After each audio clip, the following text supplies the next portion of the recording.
আসলে গতকালকে আমাদের ডিজিটাল মিডিয়ার একজন সাংবাদিক রশিদ আমার পাশে দাঁড়িয়ে রয়েছে। গতকালকে সে ব্রিজের খবর করতে গিয়ে আক্রান্ত হয়।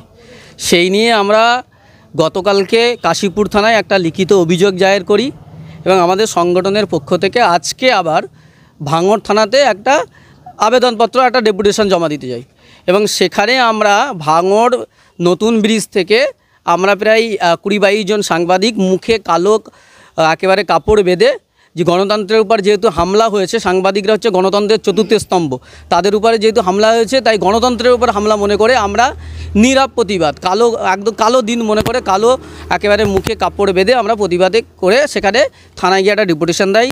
থানা আমাদের ডেপুটেশন গ্রহণ করে।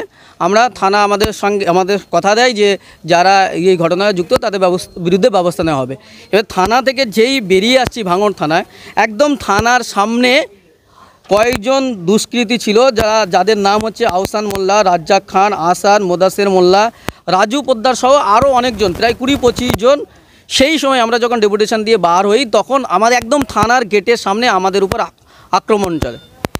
আমরা মনে করি যে সাংবাদিকদের উপর আক্রমণ মত প্রকাশের স্বাধীনতার উপর নগ্ন হামলা, এবং থানার সামনে যদি দুষ্কৃতীরা এমন বর্বরচিতরা হামলা চালাতে পারে তাহলে এটা আইন শৃঙ্খলার চরম অবনতি এবং প্রশাসনের ব্যর্থতা প্রকাশ পায়। যদিও পরে পুলিশ এসে তাদের হাত থেকে আমাদেরকে রক্ষা করে এবং তারপরে আমরা এই ঘটনারই আবার নতুন করে ভাঙড় থানার আবার লিখিতভাবে আমরা অভিযোগ জানাই। পুলিশ আমাদের অভিযোগ গ্রহণ করে, এই তার কাগজ আমাদের রিসিভ কপি। এবং পুলিশ যেহেতু এখনও দুষ্কৃতীরা সেই থানার আশপাশে ঘুরে বেড়াচ্ছে, সেজন্য পুলিশ আমাদেরকে ভাঙড় থানা থেকে আমাদের ভাঙড় 2 নম্বর ব্লক এই বিডিও অফিসের পর্যন্ত আমাদেরকে রেস্কিউ করে আমাদেরকে সেফ জোনে বার করে দেন। আমরা থানাকে ইতিমধ্যেই জানিয়েছি যে আমরা বলে দিয়েছি যে প্রশাসন অবিলম্বে প্রয়োজনীয় ব্যবস্থা গ্রহণ করবে, নাহলে আমাদের ডিজিটাল মিডিয়া ফেডারেশন যে সংগঠন আছে এই সংগঠনের পক্ষ থেকে আমরা বৃহত্তর আন্দোলন যাব। ইতিমধ্যেই আমরা রাজ্য কমিটিতে জানিয়েছি এবং আমাদের যারা লিগ্যাল সেল আছে লিগ্যাল